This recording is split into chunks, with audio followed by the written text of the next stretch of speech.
Bible says that every human being has sinned and fallen short of your glory. In the budget, we had a proposal of 400 million that will be raised from our own source revenue. So we are here to look for 400 million. And I'm happy that I've seen Mose, you have tested so many people today, so they must work. They must work, so I'm happy that I've seen that your people are on the ground. I want to say that when it comes to revenue, there is one area that was raised by, I think was the CEO Mugambi, on the issue of tea. In the last 2 years, revenue bill, in the finance bill, we proposed that anybody who is buying tea from our county to go and process in other counties, so they pay every lorry 7,000. We wanted, first of all, to make sure our people are safe, and because it was never done, I tell you, Your Excellency, our people were stolen by those people. Those who are coming to buy tea, walikuja wakanunua siku 2-3, they are not paying.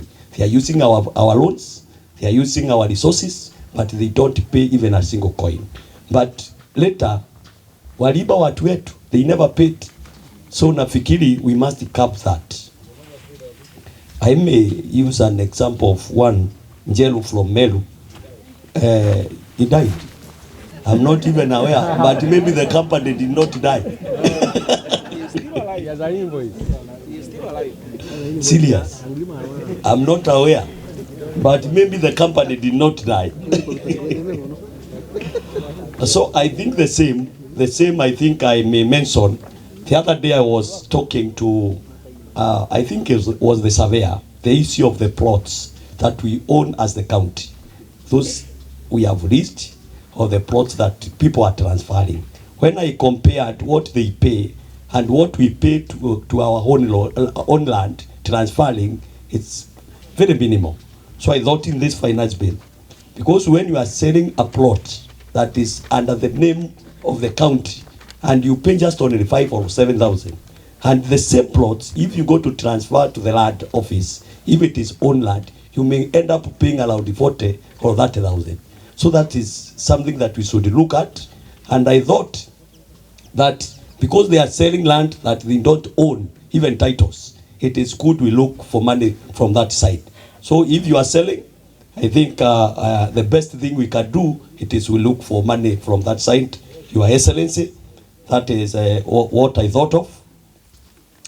And now nitasema kidogo juu ya staff, because now nimekuambia mimi niko hapa kwa sababu ya mwananchi na kwa sababu ya assembly. Our work is to oversight, na our work ni to make sure watu wamefanya kazi. We need our people to have a very good PR. Not that people don't pay. Sometimes the way you approach them, they may feel that they are offended, so they ignore paying. I want to give you a very good example. When I was elected, immediately I was elected in 2017, my car was clapped by someone who knew me.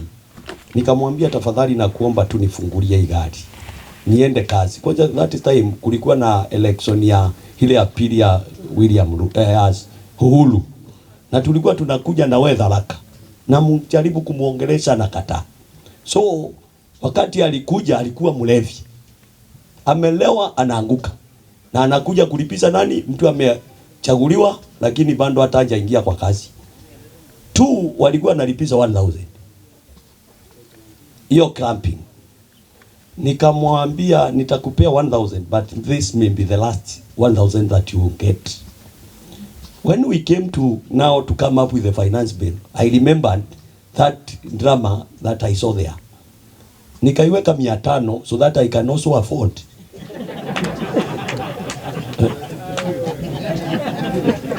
Siku alibu, unajua, that is why I'm talking about the PR. Kwa sababu mtu anakuja akiwa mlevi na ako na gari tu ya county, na ni mimi tu nitaweka ile mafuta. Sasa ndio nasema tafadhali, sitarudisha mpaka wakati waziri atajaribu kuniconvince that our people will be very friendly. So sisi tunatengeneza finance bill na we want to compare also what our neighbors are paying, our neighbors in Meru and also Meru, and we are, in fact, that is where we are going to from today. So I think, Honorable Governor, we work together with the officers. You see, my problem is, after, immediately I was elected, I ceased to be a politician. I became an administrator. In fact, those who come from my area, they can tell you that I'm very strict when it comes to administration. So tafadhali naomba wale tunaenda tu kutafuta pesa, ni mzuri tuone watu wetu hatuwafinyili, lakini wanafanya kazi. Na wale walevi, tafadhali na kuomba governor, tafadhali don't transfer problems. Hiyo kitu ndio naomba. Mtu akiwa akona makosa ya kuiba, una transfer ya unapeleka Kadhangaseni, Kadhangaseni tunataka pesa from Kadhangaseni. Futa yeye. Watu wengine niitisha tu, hata kama ni 5 nitakuletea, wale wameokoka. Si ni kweli? So kama ni hospitali tunafanya kazi pamoja. Kama kuna sheria mnataka, sisi kama county tuko ready kutengeneza sheria zote. Lakini utaniallow tu niongee kidogo, because there are some things watu wanaongea huku nje. Mimi ni politician wakati mwingine. Maneno ya ambulance nitaongea tu kidogo, kwa sababu what happens, sisi tunatengeneza sheria, ni sisi tu tunarudi kwa wananchi kuambia sheria ni mbaya. Hiyo kitu ni mbaya sana. One, sisi tulisema kama mtu ni mgonjwa anaenda pale hospitali na anataka ambulance, tukaona instead watu wao wanaitumia vibaya. Acha tuweke cost ya maintenance kama 10,000 hivi. In fact, kuna watu wanalipisa ambulance from here to Embu even at a cost of even 30,000. Lakini tukasema yetu ni ile ya kusaidiana. So tukisaidiana, unajua tutapiga kelele. So hiyo kelele wewe usisikie, hiyo ni watoto tu wanacheza huko nje. Unajua kama mzee yuko, lazima mtoto mmoja anatoka anasema leo ni mimi baba. So ata give instructions. So hiyo tu ndio ningeomba, kwa sababu ile maneno mnasikia huku, nyinyi wafanyikazi endelee na kazi yenu. Lakini naomba tu, hata kama ni committees, kwa sababu tuko na different committees, ile mahali unaona tunaweza saidiana as a committee, ni mzuri tukue na chai jioni moja, kama sio na sisi tuwe tunaongea na wa MCS.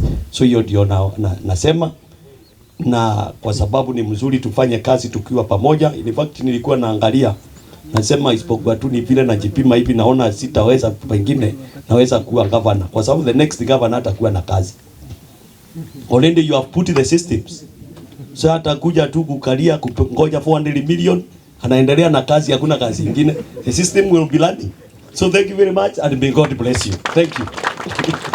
There is a survey that was going around in Kenya, and they credited a committee on finance. The Tharaka-Nithi wakasema it is the most improving budget committee that are doing the good job. So thank you Chair, and this one is all about your initiative. Na mimi nataka kusema kwamba sisi kama County Assembly on the arm of registration, niseme in fact today I'm very much impressed, because wakati tulikuwa tunaweka hii pesa ya kununua cameras and everything else, we as members of the assembly we thought ni kama itakuwa na kazi mingi. But now today, unajua watu wamepigiwa simu mahali wako saa hii, anakaa akiangalia simu akisikia imegonga kidogo anaangalia, because wanaona Mosea on their toes. That is very good. Na sisi, because we are the people to decide where we want to take Tharaka-Nithi. Our governor, kazi yake ni sisi kumwangalilia kule mashinani vile kunaendelea, na tunampatia report, na yeye anaanza kupanga maneno yake. In fact, we seated here all of us, if we want to sink the Tharaka-Nithi, itafanyika hivyo. Na kama tunataka Tharaka-Nithi inuke, bado itainuka kupitia sisi tuko hapa. Kwa sababu we have all what it takes to make Tharaka-Nithi grow so that mwananchi aweze kubenefit. Ile ambayo naweza sema kazi yetu kama assembly ni especially mwenyewe mimi kama Marengo, it is to get the views of the governor and the executive. Tunapeleka assembly, tunapitisha mswada, and then inakuja kwenyu, mnakuja kuimplement. Kile mimi nawaomba, please, tukiweka more resources on issues pertaining revenue, we are expecting maximum output. lakini tusiweke milioni mingi kwa revenue, alafu what we are getting it is the negative of what we give. Tunasikizana wangwana? Kwa heshima tu tafadhali, so that the people of Tharaka Nithi can enjoy, because now unasikia mpaka sasa occupation itakuwa inakatwa kwa nyumba.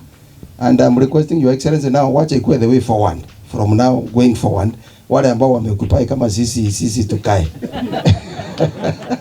Ikuwe sasa ni the way kwenda mbele, au wengine wakijenga kina Mutheni sasa wakimaliza na make sure sasa ndio anakuwa sample, the leading sample, ndio wale wengine waweze kufuatia hiyo. Otherwise ni confirm ya kwamba assembly ya Tharaka Nithi tunafanya kazi na nyinyi. We are the other arm of the government. That's why every occasion tunafanya tuko pale kuwakilisha assembly, and we shall make sure we will not let you down. Hao wengine kidogo kidogo mnasikia wanapiga kelele huku, hiyo ni kazi yetu sisi kama members of the county assembly. We shall fix them. Tutawapanga, because there's no way mwananchi wa Tharaka Nithi anaweza ona his excellency governor ako sawa for the first 5 years, and for the second 5 years bado a confirm he is okay, na wewe uchaguliwe na watu 10,000 ukuje kusema governor sio mzuri ambaye alichaguliwa na watu 10,000. I think maybe you're getting mad, because I don't see how that one can happen. Governor is elected by thousands of people. 90,000 people elected him in Tharaka Nithi. Na wewe ukachaguliwa na watu 3,000. Alafu unakuja kuconfirm he is not doing the right thing. Au now on earth. Lakini hiyo tuachieni, tutapambana na hiyo na tuta make sure maneno imerainika vizuri. Your Excellency can confirm to you. Wewe usitishwe, wewe rara vizuri. Amuka asubuhi, fanya kazi yako. Hiyo ingine sigino akina malengo akina kakuota, tutafanya hiyo kazi, hiyo ingine iko huko. Hao vijana wadogo nasikia wanasumbua hapa. You know, wanatafuta space. Na mtu akitafuta space anaweza fanya anything. Si ni kweli hiyo? Yes, because na sisi tumefunga kabisa. We want to give our governor ample time ya kufanya kazi na development ifike pale mashinani, so that our lives can change. Na sisi tuko hapa kama officers. Wacha tukue wacha Mungu na tuogope Mungu on the things that we are doing. Don't oppress other people pale mashinani. Sawa sawa? Kwa sababu Mungu ndiye amekupatia hiyo opportunity ufike mahali umefika, including our governor. Mungu ndiye amepatia that opportunity. So ukienda pale usiseme you have to pay, usiweke nguvu. Najua mimi niko na tai, nimevaa nini. Mungu anaona what you're doing there. By the end of this, yote it will sum around to you. Asanteni sana na Mungu awabariki. If we are honest in the work we are doing, God will bless us, even the public will bless us also. Another one, let us be trusted. Be trusted. Trust yourself. What you are doing, it is collective thing. And the things will move smoothly. Another thing I want to echo the sentiment of the majority leader. You have to respect even the people who are donating or who are generating revenue in our county. So that at least they will respect you and also respect yourself in the way you are handling them about matters pertaining revenue they are giving out. We have to lead by examples. You are here, I'm here, I'm the deputy governor. His Excellency is the governor. He has a big house, he can't pay the rent, and then you are there pushing a small one, Mama Mboga, to pay. That one is not a good thing. We have to imitate in the ministry of Jesus Christ. We start by paying, then also them they will pay. And I was asking about the banks. We have our banks here, Your Excellency. Are they paying the revenue to us? Yes, you are paying licenses. And also you are giving us services. And we thank God for that. And I think we have to be responsible of what we are doing. I want to thank the governor because he is an innovator. What he did when we met as a group, mostly in the revenue department, we have seen what is happening now within our county. And that's why I'm saying, even the people who now maybe try to campaign, they want to be A, B, C, D, blah, blah, blah, blah. I don't know whether they will be able to fit their shoes. Praise the Lord. Amen. Mnaona kazi kifanyika? Mnaona kifanyika? But I'm imagine you, mostly Mose and your team, and the Mogambi, we have to change the attitude toward our vigilance people. I'm not saying you are bad, no. Go and try and soothe them to understand, so that you get something from them. Money is blood. Money is blood. In fact, money is blood. Somebody now beating Kokoto, Sidio, and you asking revenue. He has used the blood to come up with that product. So the moment you are telling him or how to pay, you are demanding from him his blood. So go in in a positive index, so that at least we will also feel that he is honored or she is honored when paying the rent or the revenue to our county. Revenue is only the key to success here in our county. Because without revenue, His Excellency the Governor and the entire government will not be able to deliver the services. And also asking the politicians, because we are politicians here, His Excellency, Deputy, and the MCAs. It's the matter of the waivers, please. We should not be calling the CEO and pushing him at the corner so that he can be able to waive. So please let us be realistic. If somebody can be able to pay at least even 10,000 or 5,000, let him or her pay that amount so that this will not leave a gap in our institution. Everybody who matters in this sector is here. When we have the conversation, we are here as planners and we are planning for a good cause. And let me tell you where we have to plan. We have to plan because everybody likes good things and every good thing costs money. Is it true? Smart. Who is here who borrowed what they are wearing? You bought with money. So we might say money is not important, but money is important. And actually the resources. Even the wananchi, when you give a good speech and you say what you eat, they wanakupigia makofi. But they usually don't even care or worry where the money will come from.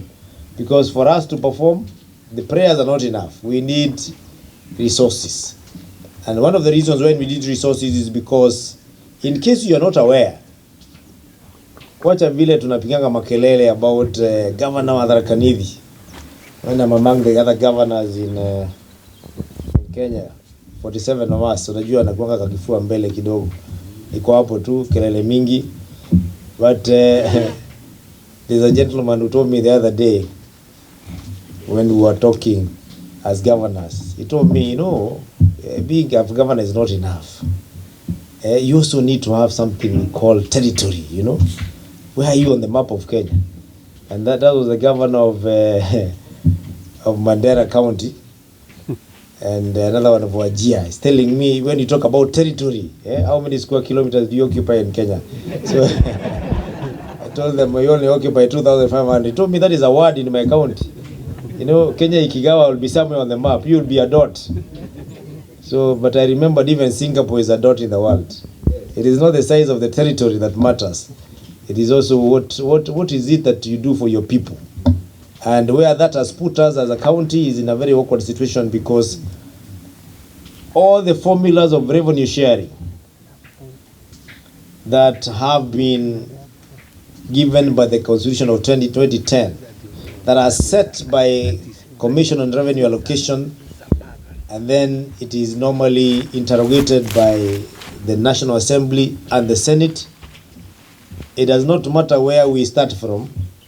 Tharaka Nithi always end up being in the bottom three, whether we like it or not, in terms of revenue allocation. Are we clear on that one? Lamu is usually at the bottom, followed by Isiolo, because Isiolo has two constituencies and a very big land, because in terms of territory they are ahead of us. And then we have Tharaka Nithi as number 3 from the bottom. So even when you see me standing there with Sakaja, even to a governor is a governor, but we can be equivalent to one ward in Nairobi town, both in terms of numbers and resources. Nairobi town or Nairobi county, city county is normally allocated between 12 and 14 billion in a financial year. Turkana is in around 15. Kwale 13 billion. You know, Tharaka Nithi we get 4 billion less what we normally call conditional grants by partners, which I have to tell you is dwindling. It is easing. Inaenda ikisha, because the donors now say that Kenya is no longer an underdeveloped country. It is no longer a developing country. It is a middle income country. They are looking at countries like Haiti, which other ones? Hizi chini kina Zimbabwe, you know, a little bit of Uganda, because the Kenya is supposed to be almost, you know, when people start building expressways and they have SGR, the what we normally call the GDP is high. So the donors are looking somewhere else. And we also have we have laws that have a lot of democracy. You know, when you have too much democracy, also the donors do not want you, because they want to give you conditional grant that dictate to you very many things. And you know, the 2010 constitution gave us a lot of democracy, where we tell Muzungu, you cannot tell us what to do. So you know those stories. Kenya is a sovereign state. Wazungu wataki hiyo, wanataka nyinyi mnakubali tunaleta pesa, alafu tunawaambia tunataka mfanye hivi. When we bring you money, we want to buy Land Rovers from UK. But you're telling them no, but Land Cruisers in China, you know, in Japan are better. And Japan is not giving you money. They want to give you money and tell you we want to build USGR at this rate. You tell them no. The Chinese are giving us SGR and they're also giving us a kickback, you know, those kind of things. The UK do not want that, so they start pulling out, because it is very hard to get grants from China. Have you ever heard of grants from China? China are businessmen. They just tell you before you are railway. The grants are from Sweden, they are from France, they are from UK. Those are the people who give you grants. China are just business, but they give you cheaper. You are buying a Land Rover at probably 7 million, and you are getting a Land Cruiser at same Land Cruisers somewhere in this pickup hard body at 4 million. Which one will you take? And it's not only the problem. The Land Rover, the spare part, you pay through your nose, and it is, you can only find it in the dealers. The one for Japan, it is cheaper. Then you go to Kirinyaga Road, the spare is there. So that is the situation we are in, and I want to tell you that is why the own source revenue has become so important, because donors are pulling out, and Tharaka Nithi is a county with the lowest, second from the bottom always. Then how do we afford to do so much that other counties are not doing? I will tell you, it is because when you have scarce resources, you have no luxury of not planning for them. The people who have very strict budgets are people who have little.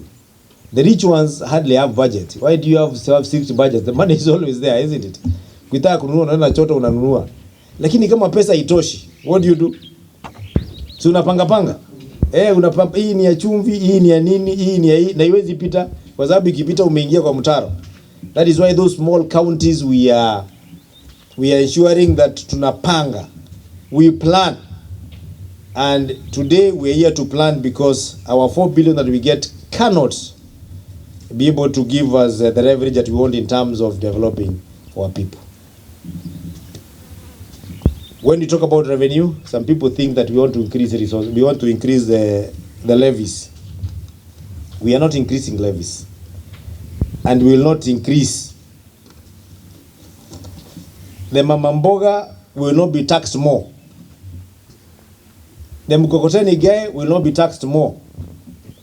We have just discovered these people who are elites have clever ways of ensuring that they are not in the radar for revenue collection. That is why we are targeting. If we hear the things that have been talked about here by the chief officers, occupational license, these poor people here walijenga nyumba za nyasi na tumabati kitambo. Wala watu wanajenga magorofa huku, wanajenga gorofa Chogoria, wanataka kuingia kienyeji tu, you have no inspection certificate to allow you to occupy. Alafu inabomoka. Those are the people we are targeting. We are targeting people who are doing boreholes. How many poor people do boreholes? There's a difference between borehole, Bwana Gaturo, na well. Si ile unachimba, ulikuwa unachimba choo alafu unapata maji unasema acha choo ikae. Tumepata maji. Hiyo inaita well. We are talking about somebody who brings a rig, inachimba 300 meters chini na rig, alafu anapata maji anaweka kwa tanka na spread. Hiyo ni tajiri, si ndio? So they should pay, so because we are told reliably that a human being is only allowed 6 feet. 6 feet where? Below the service. And even that 6 feet we normally give burial permit. Beyond the 6 feet, it is not yours. It is not yours. It belongs to the government. But we have been lenient to allow our people wafanye choo hizi za kuchimba pit latrines. We don't charge them for that. So that is where we are, and that is why we want to collect revenue. And pesa ni sabuni ya roho. I was telling my people the other day, before I read my speech, that pesa inakuanga na kajoto. Pesa ikiwa kwa mfuko, hata mwanaume walking style inakuanga tofauti. Confidence. Ukiona mwanaume anatembea na confidence, iko kakitu hapa. You can tell when ametoka nyumbani kukiwa na shida, kuna wasiwasi namna hii, you know, hata apiti njia za kawaida kwa sababu hakuna kitu hapa. Lakini kama iko kitu hapa, akikalia naisikia. That is why they like putting the wallet here where they can feel it when they sit down. Iko kakitu. That is what gives them confidence. Even governments are very confident when they have money.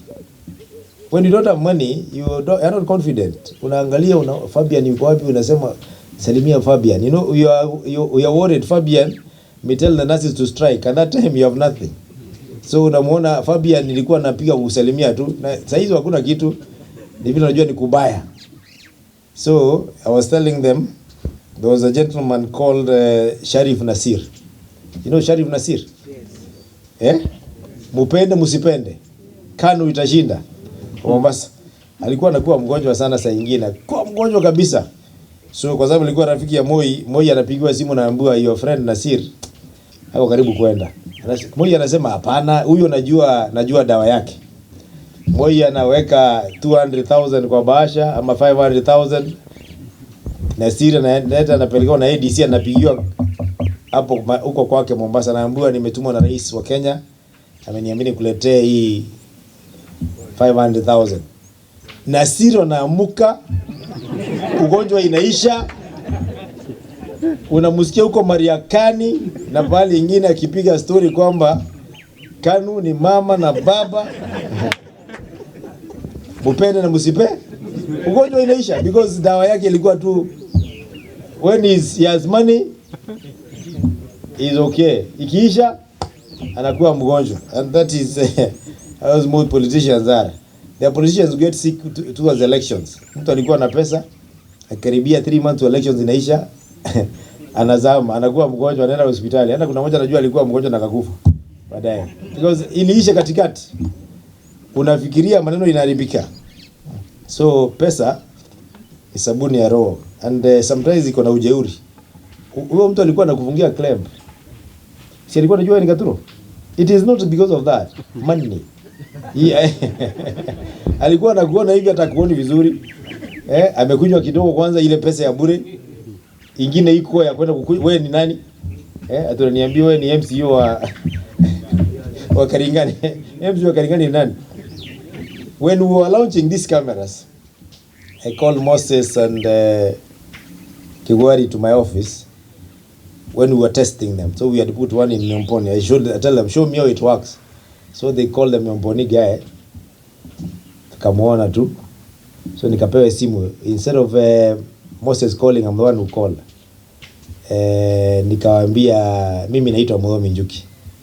Kamuuliza unanijua? Kaniambia Mudhomi Njuki namjua. Nikamuuliza, akaniuliza ni ungependa nikusaidie namna gani? You know ile style ya who are you? How can I help you? I'm a man with money, I am busy. You know? It was very interesting. Those are people with money. Revenue wako hapa. Collectors wako hapa Ile nilipigia simu wako hapa kweli? Kuna moja aliambia when we started that program of being very strict, aliambia the chief officer Kigwari, mimi naweza kukuchapa na nikulipe. That is a revenue collector. Pesa ikiwa kwa mfuko moto. You know, it gives you power. Ni kama wale watu vunge duta bangi na kuambia atabeba ng'ombe. He used to have a neighbor like that. He tells you hata ng'ombe naweza beba wakati amevuta bangi. So that money, the one we are saying, it should not be with people, it should be with the government. And what we are here today is to ensure that we reflect on where we are and work on this. Let me take this opportunity to express my gratitude to each and every one of us, of you, because of being here today, so that we can have a support of creating a vibrant workforce around the revenue empowerment to deliver desired outcomes, the county government well-bearing consideration, that the investment made to achieve our goal of efficiency, quality, and transparency. It is for this reason that we have called for this meeting today to create consensus on the way forward regarding county revenue collections, and we also welcome your partners who are here, who have spoken this morning from the banking sector in our deliberations, and welcome insight that you have regarding improving our collaboration. My administration is alive to the fact that there are challenges the staff face during daily operations, and as anticipated and planned for these considerations in a bid to reach target revenue collections highlighted by the CC Finance, Mr. Ireri Waria this morning. We had a revenue and performance collection rapid result initiative that we conducted a few weeks ago. When it was mentioned, most people did not know what it was all about. And I want to thank those people who participated in that exercise, because our development partners, what we did is that we realized that in these revenue set points, we could be having gaps. And when you are playing in the field, you may not know how you play. The people outside are the ones who see you and see how you play. So we got our officers and were assigned duties to stay on the set points for a few days between 22nd of May and 4th of June 2023 with the same officers. And believe it or not, we realize that we are losing up to 500 million per week. Why? 500,000. That is $500,000 per week. And how was that is happening? How could we conclude that? Because the moment our team for Rapid Result Initiative moved out, our collectors went back to the same that they were collecting before. I mean, what was the difference in those 2 weeks? We simply cannot say that during those 2 weeks we were lucky, there was magic. It is simply because there are gaps that need to be addressed. And that is when we decided to put cameras, and even those cameras will not help us unless we have proper monitoring. And that is why I want to report to you today in our call center for 1513 at the Office of Revenue Collection, which is based at Chuka, and we have another center at Kadwana. The three of them, we have 6 people who are employed on 24 hours, and you'll never know them. It is not people we are about to announce here. It is not people who will ever call you. Those are people, their work. Imagine somebody is employed from morning to evening, because they have divided those cameras and keep on shifting around them. They are employed to look at that camera, and if they are not sure of something, they rewind and look at it, pass information. So you'll be hearing from our revenue directors asking you about a certain lorry. What they did not tell you, they did not show you that it is possible to zoom with this camera even to the number plate of the lorry that has passed. And it is possible to tell you hii ni lorry gani. That information will come so that you can monitor whether payment has been made or not. We believe those 6 officers is not a waste of resources. Or is it a waste of resources? Where are these 6? 3 centers, and they'll work on a shift, which is it's a bit strict because about 12 hours in a day, which is more. With time, we'll see whether we can increase for them to be 9, so that we can have a shift of at least about 8 hours in a day. 8 times 3 is 24 hours. So there will be no revenue point that will not be manned by not only a camera, but a human eye on that camera. And ukiregarega kama tumekuandika wewe, because there will be supervisors, wewe pia unaenda. Those people will be paid by the same revenue. Because once we have increasing revenue, we are going to be able to have money to pay. I know it is hard because the lifestyle will change. Unafaa kusema nimekula ya kutosha, wacha sasa hii nyingine iende kwa wananchi. See, some things come to an end. Tafuta biashara nyingine. Biashara huharibika. Hiyo kiosk ulikuwa umefungua imeharibika, fungua nyingine. Si tuko pamoja? I told the revenue officers the other day, they were in my office. I have told them we are now going to have any watchman for those cameras. I told them that.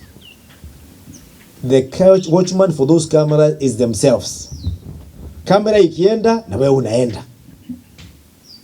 So that camera is your guarantee. Ikienda na wewe unafanya nini? Unaenda. Na kwenda si ati kutoka hapo physically, ikiharibika na tuone ni kitu you have damage, unaenda pia. Because if you have a 24 hour presence, inaharibika namna gani ukiwa wapi?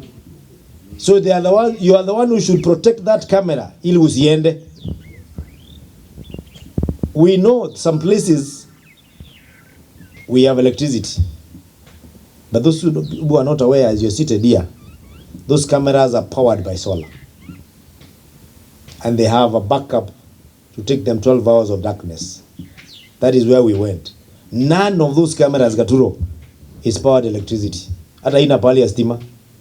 It is purely solar. Then, none of those cameras is powered by Wi-Fi. Because we are sure you can switch off Wi-Fi. Unaweza kata cable ya Wi-Fi. Ukitaka ikufe, wewe nenda kata network ya Safaricom. Nenda ukate. Kama unaweza kata, nenda kata hiyo, tusione vile unafanya. Because that's where we are. And we have even said, let's have a redundancy so that we can have 2 SIM cards, one for Airtel, one for Safaricom, just in case it goes down. That is where we are. So, kama unafikiria stima itapotea, ndio hakuna, haitapotea. So we discovered with that, it is possible today, with that projection, to be able to collect from our previous collection, the one we have done now, a total of this financial year of 400 million, which is even on the lower side, because our assessment by Commission on Revenue Allocation is 759. That is our potential. 759 is our potential, but we want to start na kujipima na 400 so that we see how we can get there. And hakuna pesa itaongezeka ya mama mboga. Can I tell you what we collected the last financial year? I will start by 2017 when we came in. We found the previous administration and collected 79 million.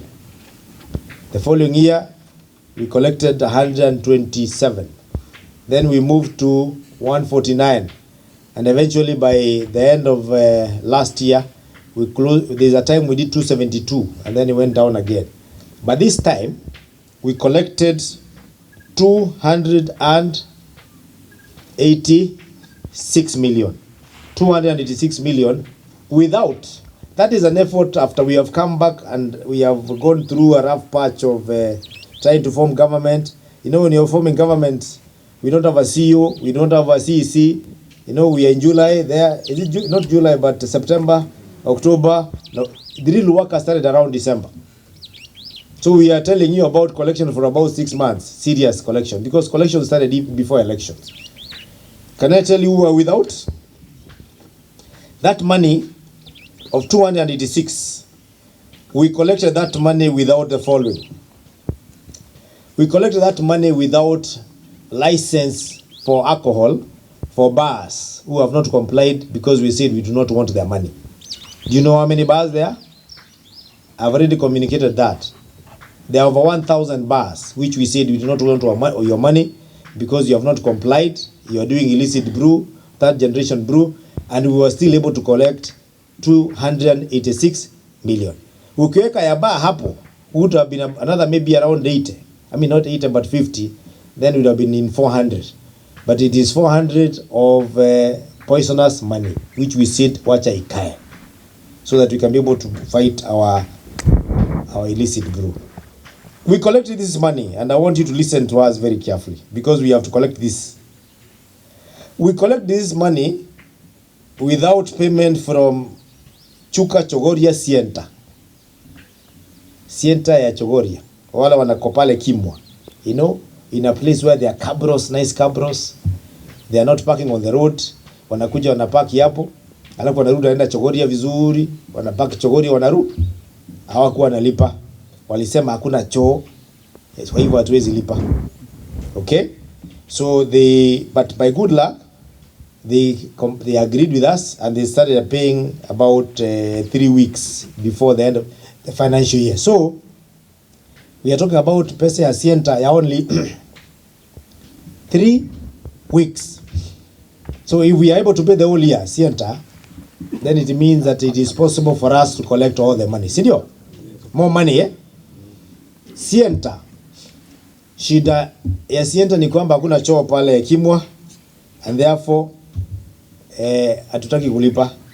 Si tutengeze choo hapo karibu na Kimwa. Tuliangalia tukaona pana geti, it is possible to make a choo for them. Lakini hata kama hakuna choo na unaleta gari yako hapo, tafadhali lipa. Tuongeange mambo ya choo wakati umefanya nini? And I have told our people, hakuna mtu anakujanga hapo kwenye Sienta zote, kila mtu ni Sienta mo. So kama kuna Sienta ilipi hapo, clamp it. Na kama clamping isaidii, tuko na loloda yetu beba, peleka police station. Si finance bill iko. Hatuongei mambo ya nini, kwa sababu ni mtu mmoja anajitoa azimu tu, anakuwa populist. We will do the toilet, but then pay. We collect that money without Marimanti traders who did not pay for all 8 months. I want you to take a message to Marimanti. Watu wa Marimanti waambiwe hivi. We are happy now we have started collecting revenue from Marimanti. Again it was the same case. Hatuna soko, okay? Sijui choo imejaa, vitu kama hiyo, vitu. We are not having tarmac like Chogoria, like, but that tarmac will be brought by money. Serious? Yeah? So if you say you don't pay, where will the tarmac come from? So Marimanti people have started paying, and let me tell you what is the most annoying. I got someone to do a census in Marimanti. 50% of the traders who are saying we will not pay, you know where they come from? Kakoromone, Kitui, wapi wengine, pande ile ingine ya Maua, because they come to the big market of Marimanti. And then our people wanadanganywa pale kwamba atulipi na wajui wanaibiwa. Because when you go back to Kakoromone and Meru and those other places, uko Meru wanaambiwa mlipe ama mli, wanatuona tu wajinga. So I told my people wasiingie kwa hiyo trap. I said yesterday and we intend to do that we're going to do Marimanti town, we're going to put tarmac through, and we have a market coming up in Marimanti town. It is work in progress. We need money. Lakini abavo msidanganywe kwamba msilipe, na wale wanamdanganya ni wale ambao wanafanya nini? Wanatoka pale nyingine mbali unapiga kelele hapo. I am very happy with Gatunga people because they said usituletee hiyo maneno.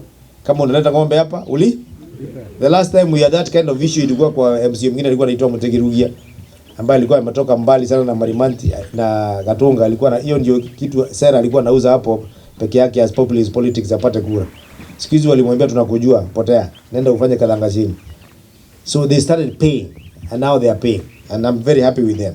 We did this without watu wanaitwa, this one is very serious. This is very, very serious and it must be done. We have people calling themselves Shauri Market. Shauri Market, the MC is here, is a leader of majority.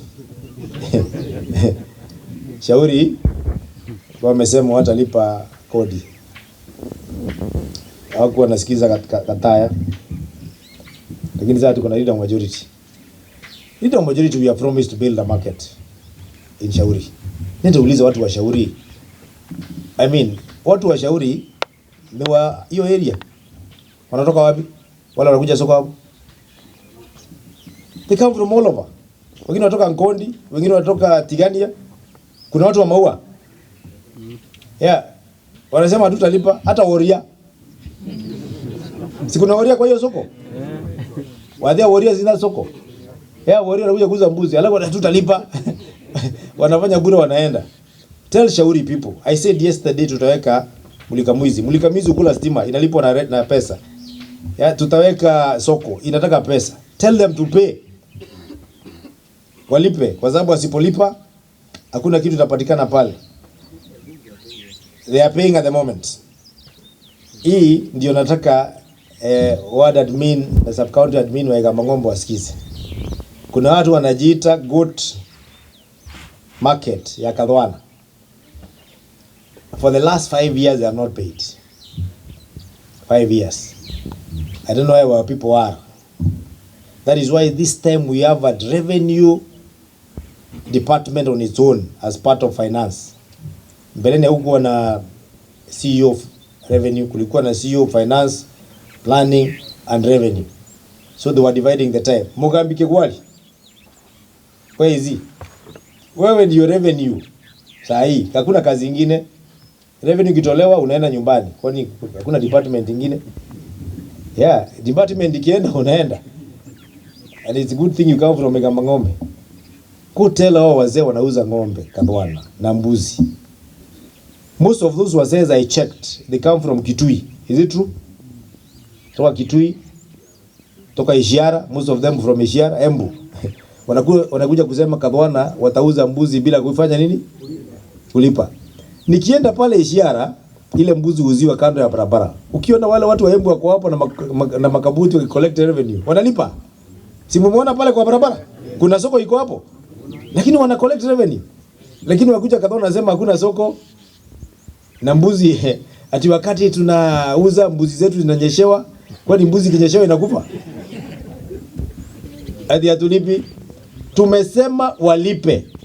Kuanzia this Wednesday, I have told Mugambi to liaise with the Giti, patia wa ile lori yetu ya kuokota takataka.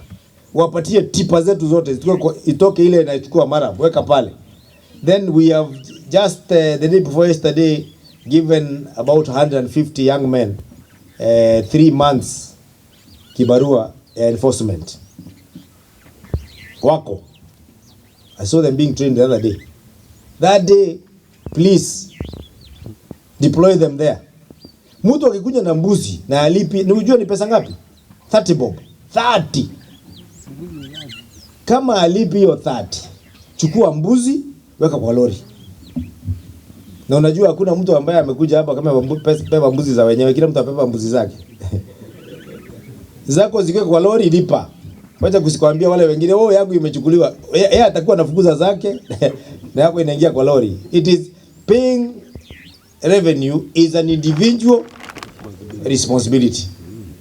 Kwa hivyo ambia watu wakatuana wale wanakuja Kadhwana, I know watu wetu wa Kadhwana pa market ndio kidogo sana wanauza mbuzi hapo. Mbuzi zinatoka inchi. Walipe, wasipolipa weka kwa lori, weka kwa tipa. Zingine fungua hata buza, weka ndani kama magari haitoshi. Na niulize tutapeleka wapi, nitakuonyesha tu. Tutaenda tuweke vile Magufuli alikuwa ameweka, kaweza kosa pale, ikikosa leta hapa. Tutafanya auction. After a few days we recover our money. Okay? And nobody will not pay revenue because hiyo soko wanataka ya mbuzi iwezi jengwa na hewa. Lazima ijengwe na nini? Let us have a conversation when we are having revenue being paid because that is where we want to go.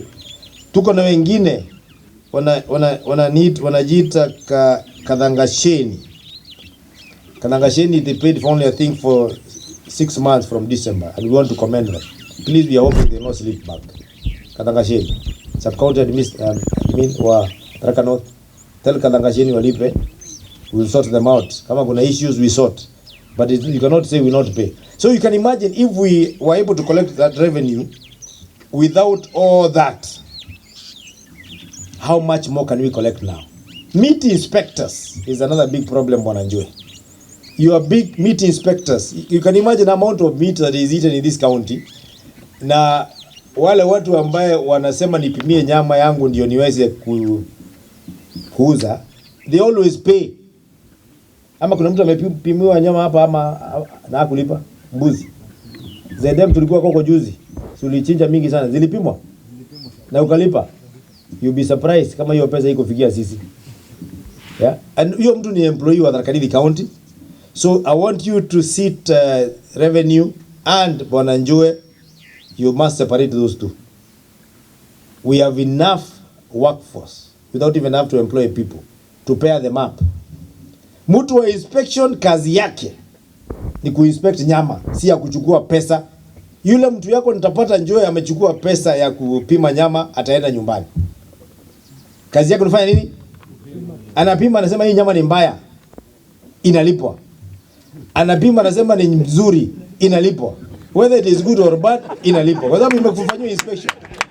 Yeah, hakuna story mingi. So yule mtu wa collection kazi yake hata ambiwa hii ni mbaya usilipe, hakuna kulipa. Yeah. I have never heard of that. Dr. Nduraki always tell me that mtu amefanyiwa operation, ameenda mochari, lakini bill bado iko, sio? Sijai kusikia daktari akisema mlipi bill kwa sababu mtu amekufa. Nasikianga wakati wa mazishi kuna bill ya hospitali, hiyo ndio ya kwanza ijalipwa, na ya mochari. Bill ni nini? Na mtu ameenda. Si kazi imefanyika?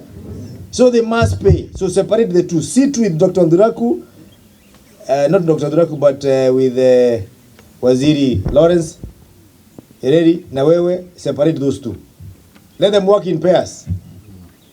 Wakienda slaughter asubuhi, wetu wa revenue wako hapo. Wakupima wako kwa sababu ni kazi yao. Akipima yeye na umeria revenue anakota pesa. Anywhere. Hata akipigiwa simu anapigiwa revenue, amwambia nimepigiwa simu. Kwa sababu tukimupata ataenda nyumbani. I have so many people who tell me nimesomea sijui ya IT sijui wapi, nataka kazi ya meat inspection. Na si hata ni certificate, sio? Wako wengi.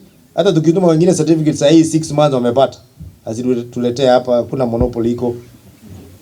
We have those things that Karuko has talked about, occupational certificate. How do you build a house and occupy it without knowing whether it is fit for occupation? So can we agree that those people who have new buildings, who have built, watu wameplit sana zile waliingia zamani wasiitishwe, so that we don't have a hue and cry in Tharaka Nithi. But I'm tempted to say we go back. Anybody who has built a house in the last 1 year or 2 years, sheria wenda mbele. So anybody umeona anajenga nyumba saa hii kabla hajaingia settle, they must get a certificate.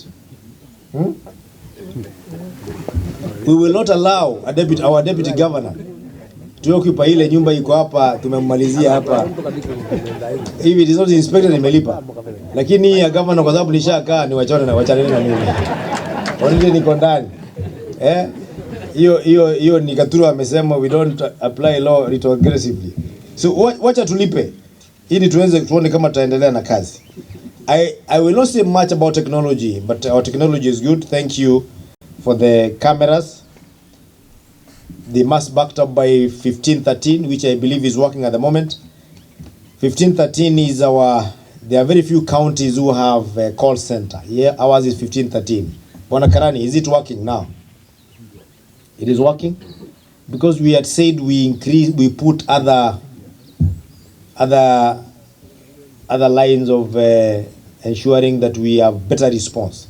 So that when you call, you can be told if you want to report alcohol, ongea na huyu. If you want to report about revenue, report na huyu. Kama unataka ambulance, ongea na huyu. Ukitaka kuongea na customer care, so repump it so that people can be able to call, and then let's advertise it. Most people don't know about it. 1513 is a toll-free number in Tharaka Nithi where you can call anytime when you want to speak to government, if you want to report anything, and it is one that we need to make use of. ICT department, Dr. Nduraku and Karani, please make sure it is working like yesterday. Of course, there is the issue of the revenue collection system, the Jumbo Pay. Sometimes you see it has challenges. The CEO himself is here. I am aware that we don't have another CEO beyond him. He's the final. This is the president of the Jumbo Pay. And you have heard that it is working in 10 counties. We are not the only one. We are not guinea pigs. So you should be comparing notes with Meru and Embu. How are they doing? And how are they utilizing it? We had a problem, and revenue officers are here, where we used to have that gadget called PDQ, which mulikuwa mnaweka kwa maji, inanyeshewa. ili isifanye kazi, saa nyingine inaongezwa chini, saa nyingine sijui inatolewa nini ili ikue offline. We have said, Bwana Ireri, if an officer is notorious for spoiling PDQs, si uwatanishe PDQ ikae, yeye aende. Yeah, because yeye akona brain, PDQ haina. Yeah, if they cannot stay with PDQ, one of them has to go, isn't it?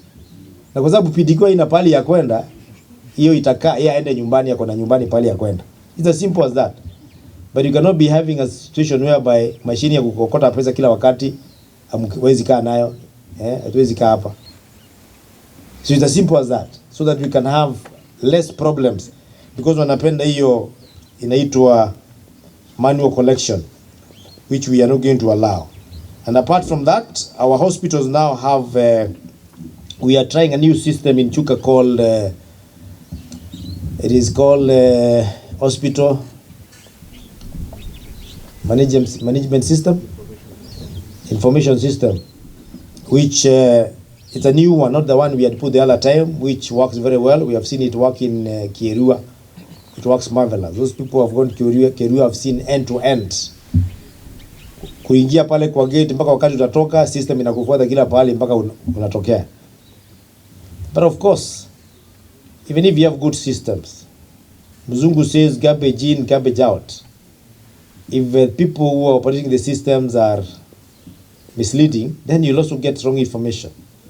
And we expect to roll that out in our level 4, then later to level 3. We have talked about facility improvement. I have said we will not launch the facility improvement fund in this county today, but we want to tell you we have put it on trial. Tumeweka ile tunaita pilot.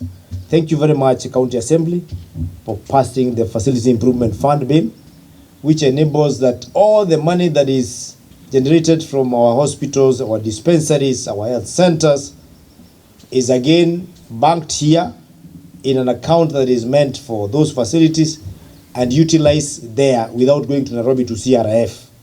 That's what it means. It means also those hospitals will be able to support the dispensaries and the health centers.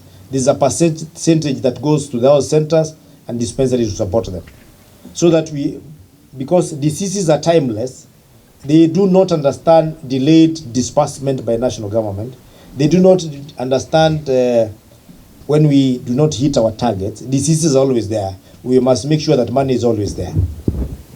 So that we don't say we'll buy drugs when the national government releases the disbursement for a certain month.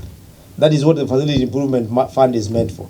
Because the moment money goes to Nairobi, to the CRF, it mixes with all the other monies. Sijui mtu kama unaelewa? Ikimix na hiyo pesa, tuambiwe kwamba magari zote zimekwama kwa sababu petroli imeisha, Raju is not giving us fuel, Shell imekataa, what shall we do? Tutachukua pesa ile ilipo na mama mboga kwa hospitali Chuka kwa sababu ya kupata drugs za high blood pressure, tununue petroli nayo ili Mdhomi Njuki na mtu anaitwa Muisraeli tuende meeting ya CUG Nairobi. Can you imagine? And that mama, the following week she's back in that hospital, she doesn't find that drug, she's suffering. In the meantime, I'm enjoying on the highway her money in the fuel tank because the monies were not separated. Speaker atakuja nisukume aniambie MCA wameleta shida sana, ile mortgage yao wamebaki watatu, iko shida, si uopatie, si nitapeana tu. Aende anunue gari na pesa ile mama.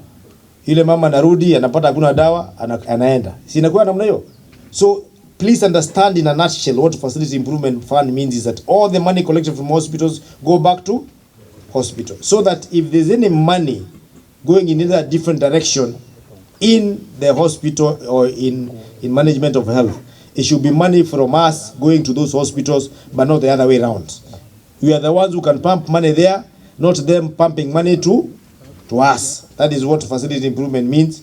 And it is law passed by the County Assembly of Tharaka Nithi, and nobody can dispute it because the Constitution gives them the mandate to do that. Nobody can question it. But it is also subject to audit, just like any other fund of the national government. It will be audited. What did you buy? Who withdrew? Where did it go? and so on and so forth. It is that we must be accountable so that we make sure that it is working. We are very excited about the finance bill that has come up year to year, Katuro. And thank you for telling us. Sometimes you became emotional and ukakata. Ukakata. Speaker John Babu told me one time, wakati walikuwa na municipal council, na walikuwa councillors kadhaa walikuwa na malori ya kubeba mchanga. They almost zero-rated kubeba mchanga kwa sababu lori zao ziko.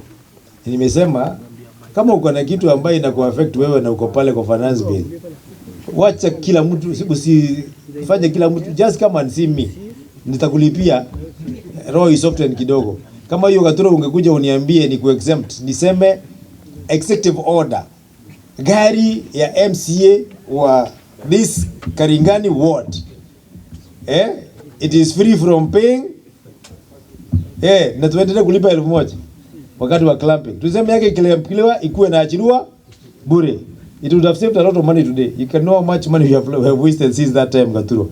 Kwa hivyo, please go back and do consideration. You know, wakakuta magari yefungangu. Tusaidie hapo. Hao watu walikosea Katuro once. We are really suffered. Nafikiri mgenda chuka. Tutajipanga. Mbona naonanga Nairobi, Sakaja hata alipea magari ya serikali stickers. Even us tulipewa, alituitisha na katupea. We can do that.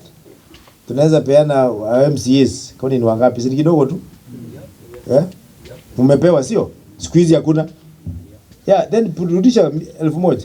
Kwa sababu tumepea nyinyi sticker, you cannot be clamped anymore. Because a lot of people who are coming from Embu and other places, they are being clamped, wanalipa 500 na wangelipa 1,000. In Nairobi, if you are clamped, I think you pay, is it 2,000 or 3,000? And sometimes they even tow that vehicle of yours so that you can pay 3,000. Meru is 3,000. So imagine 3,000 in Meru, ukiklambiwa, Tarakanidi 500. We are shooting ourselves on the foot. So finance bill,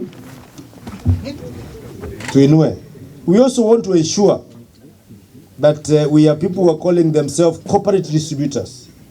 Corporate distributors are there. Simulajua corporate distributors. Safaricom, outdoor advertisements. Mnawajua wale watu outdoor, whether it is moving or stagnant. Kuna watu, a new category of people calling themselves Airbnb. Unajua Airbnb? Unachukua nyumba yako unabadilisha na kuwa ya kupatia wazungu na kunini. Those Airbnb, it is law, they must be registered with us so that we know. Why? Because if one time a foreigner, mzungu akuja alipigiwe kwako, tutaulizwa tukiwa serikali, where were you? Because this is not alikuja kama anakuja pali public. It is Airbnb is public, isn't it? Yes. So we need them to have their address, we need to have their registration, and they must pay. Physical planning, building approvals, it's been a big problem. I go everywhere. Mimi nasimama saa ingine nauliza makaratasi iko wapi? Naambiwa tuli apply lakini hatujaambiwa kitu. You know what is happening, Gete? Your two officers are eating that money. I don't know that they're here. Tell them their days are numbered. Hakuna mtu anajenga nyumba huku chini ya mchanga. Tunaziona kila siku tukipita. So we must have a special unit separate from yours, which is going to be under Ereri and Kigwari. Weka special unit ya kutembea ile manyumba inatengenezwa. Kazi yako ni kuitisha wapi payment. Okay? Kama hakuna una club nyumba. Hakuna story iko hapo. Hakuna kuendelea kujenga, unachukua unapeleka wote, una collect wale wako site wanapelekwa kotini. Sheria iko hapo, tumepewa na Gaturo. Because finance bill ni sheria by itself. Unachukua unapeleka. Mwenyewe akikuja unapeleka.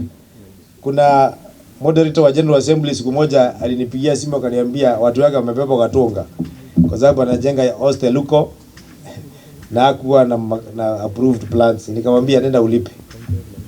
Amen. Na tukamalizia hapo. Because just because you are reverend does not mean you bail without. So akalipa. Reading services tumeongea mambo ya hiyo. Bwana Gaturo. Hostels. Hostel, Gaturo, kama uko na hostel, kuja tuongee. Unafanya kazi mingi sana. Lakini wale wengine wote walipe hostel. Kwani hizi kukula ngapi pale za hostel na wewe? Yeah. They don't talk well. Waziri aongee vizuri. Hostel zile mingi ziko ndagani. The ones for a place called Gatunga, they are paying. Stop. Those people are making a lot of money from hostels. But we have no problem that we will not be charging them. Do you know the garbage we collect from hostels?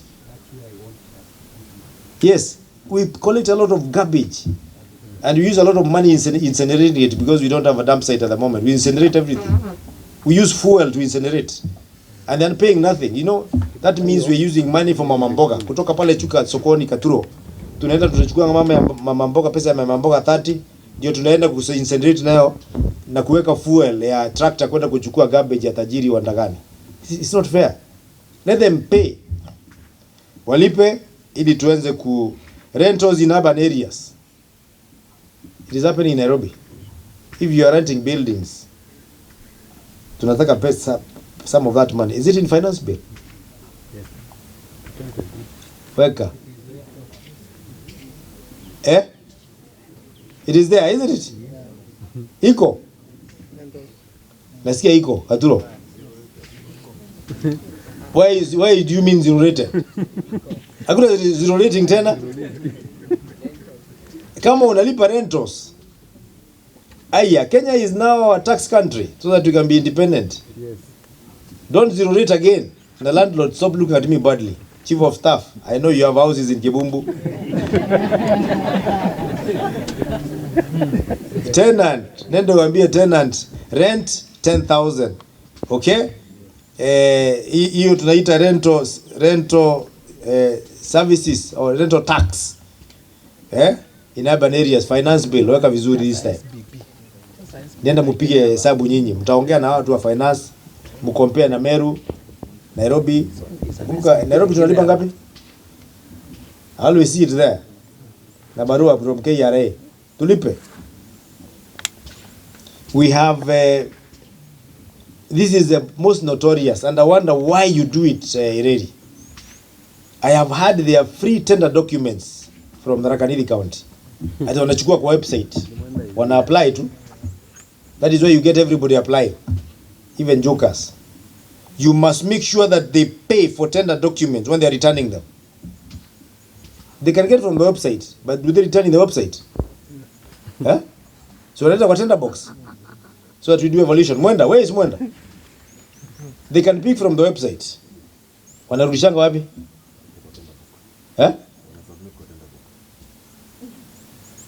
Before they submit in the tender box, hapo kando, revenue officer should make sure they collect money, wanapewa receipt, wana attach kwa hiyo document yao. Please make sure in the next finance bill, Gaturo, there is no tender box, no tender document that is going to be considered for tendering if it does not pay the money. Haijalipa pesa ya tendering. And ukifungua hivi, kitu ya kwanza, the first qualification, unaangalia receipt iko juu. Imewekwa vizuri na guru. Ile ina receipt unaweka kwa dustbin. Ile ingine ambayo iko na document, hata kama alikuwa most qualified hajalipa, hiyo ndio qualification number 1. Andika pale kwa assessment, Yeah? Number 1, which is the technical stage. Payment for tender document. Kama hiyo ni 0, dustbin. Hakuna pale ingine. It's as simple as that. You think it's ridiculous? Yani wewe, you're going to win a tender of 20 million and you can even to pay 1,000 shillings. Ya kulipa wale kamiti tashinda meketi hapo, watarudi kwa Ireri wamwambie allowance for sitting for tender committee. Unaenda kwa mama mboga. Yule mama mboga wa pale Kadhwana, ile pesa alilipa, hapo ndio unatoa pesa ya kulipa tender committee ikifungua tender za matajiri. Hebu piga picha. Hiyo ni ungwana kweli? It is not right. Gete, wewe you are the worst. Gete. Quantity survey services for public works. Quantity survey, do you do it? Do they pay? You're not paying. Quantity survey for public works. You know, because I've just been hearing when you are transferring shamba kutoka kwa huyu unauzia huyu, kule naonanga serikali ikilipisha na surveyor analipisha. Sisi tuko hapa tu and you are transferring farm from ECD, unapea sijui Ministry of Sports. Those people pay nothing. Kutoka kwa saa ingine kwa public ama individual unapea serikali, they pay nothing. Serikali pays nothing. The department should pay. Yeah. Let us not have those free movements. Lakini ile imenikasirisha sana is people who call themselves contractors of roads in our county. Most of them, of course, are yours. Others are from national government. Please, I wanted to go on record today na watu wa media wasikize. Kama unafanya kazi katika Tharaka Nithi County ya tenda yote ya barabara, ya mijengo na unalipa kodi, wewe unaibia watu wa Tharaka Nithi County na lazima ulipe. Finance bill yetu inasema nini bwana Katuro? Iko finance bill unafaa kulipa. Kuna watu nasikia wakisema, mimi nafanya barabara ya national government. Sasa unafanya barabara ya national government na hapo hiyo barabara unafanya hakuna maram. Unaingia ile barabara ya mama mboga, unaenda kuchukua maram huko, unawacha umeharibu barabara. Wakati mvua ikinyesha, mama mboga hawezi toa vitu kwa shamba kwa sababu barabara imeharibika kabisa, umekanyanga mpaka na ile malori kubwa, ni mchanga ambaye soft imekuwa matope na hatuna pesa ya kutengeneza, na wewe ndio umeharibu. Na unasema unajenga ya national government. Lakini kama utakuwa unaleta material na chopper, tutakulipisha tu ya hewa peke yake. Landing fee. Okay? Tuko pamoja?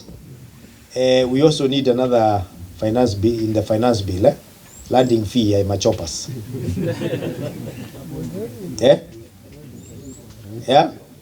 Yeah. Mtu akilandi Kadangasheni, akilandi hapo hivyo, revenue officer anaweka tu, anapeana karatasi. Okay? Yeah, put it. Yes, landing. Hata kama watalanda hapa, revenue officer anaona. Ziko. So that money is normally paid by taxpayers and also hao wengine tunachukua huko. But believe it or not, when it comes to reimbursement, ukienda private hospitals, utumie NHF na private, it takes up to sometimes 1 year and sometimes nothing is reimbursed to get that money back, while the private ones get their money back within the month. Kama Rokapa itarudishiwa pesa yao ya ile last month, na ukienda Chuka hospital ya last year ijalipo bado. What does that tell you? The private ones have an arrangement. If they don't have an arrangement, they are very aggressive more than you. Nyinyi mnasema ni mali ya umma, tunangojea tufanyiwe. Okay? 90% of the investment for NHIF usually goes to the private sector. And remember, they are 10% of all the facilities. Umeshika? 90% inaenda kwao, yet they are 10%. Only 10% goes to the public sector, yet they are 90%. We need to reverse that trend so that we can be having maximum benefit from NHIF. Nakuru County is number 1. Last year alone, Nakuru County collected 1.2 billion from NHIF. Tharaka Nithi, I think we did a partly, was it 20 or 23? 22 million, imagine. And so many people have collected. What is wrong with us? If it is a problem with the NHIF hapa Chuka, niambie, tuwatoroshe. Tuletewe wengine ambao wanaweza fanya kazi. I told Karani and Bwana Nduraku, please let us buy our people in health facilities like dispensary. I think dispensary is free. It is from health centers because of Linda Mama. Just a simple laptop and a modem so that they can be able to connect to the portal and we claim our money so that we can be able to get maximum benefit from them. And lastly, Bwana Njue, farming, which is our mainstay in Tharaka Nithi, has a lot of revenue that is not collected because farmers anasema sisi sisi ni wa governor, we have to be supported. We have said coffee, tea. At the moment you cannot move coffee from Tharaka Nithi to take anywhere unless we give you a movement permit. Movement permit before in this county was being done by agriculture officers. So we don't know how they do it. But when I checked with Kigwali, that money does not end up with him. So do you have another account for the same? You do not have. Can you tell your officers that now they cannot give that permit any longer? Theirs is to write recommendation, and then our revenue officers inspect, and they're the ones who give the receipt. Once they give the receipt, you can now issue the permits. Without the receipt, remember there's a difference between a repayment receipt and the movement permit. Movement permit comes as a result of payment. Let them pay so that they can be able to get movement permit. We also said no coffee should be able to move unless we have a very good reason. We want, if possible, all our coffee to be taken to a coffee mill so that they can be mailed there. We have proposed Mugambi to the chair of that marketing company, so that we can market our coffee directly to the Ulaya. Kawa yetu ikitoka hapa ikienda Ulaya itoke ikiwa pamoja na grading imefanywa vizuri. Imagine watu wetu wanachukua just because mzee moja wa factory fulani ameonwa na wazungu akapewa shilingi 1500. Anachukua kahawa ya mama mboga wakati imefanywa popping peke yake anapeleka Thika. Ikienda Thika ikifanywa milling anaambiwa nusu yake iliharibika. Inaitwa milling losses. Hakukuwa aone inapotea. Ile maganda ambaye tungetumia kuweka kwa kahawa inabaki huko Thika natumia na watu wengine. Si ni ukweli? Wale mama wetu wangefanya manual labor ya ku separate hiyo vitu inafanywa na watu wa Thika. Hiyo ni ungwana kweli? So that hii mtu mmoja chama anapata 500. Kwa sababu wazungu ni werevu sana. So we have said enough is enough. Kahawa yote ifanywe milling wapi? Fanywe milling hapa. Kataza permit tuone vile watafanya. Waambiwa wapeleke hapa, it is theirs. There is no cooperative society in Tharaka Nithi that did not contribute money to build that milling. If it is an issue of management, integrity, let it be sorted out. There. That is why we are bringing these guys in for marketing. So, kahawa, majani, na hiyo vitu vingine, ndizi. Let us have movement permits being given after people are paid so that we can be able to increase our revenue. Lastly, people, and very last one. Leo niko na gazeti hapa ya Nation, mumeiona? Inasema nini? Inasema this is a drinking nation. A drinking nation, and on page 3 tells us on consumption of alcohol, men still are ahead of women. And this report iko kwa watu ambaye huwa wanaangalia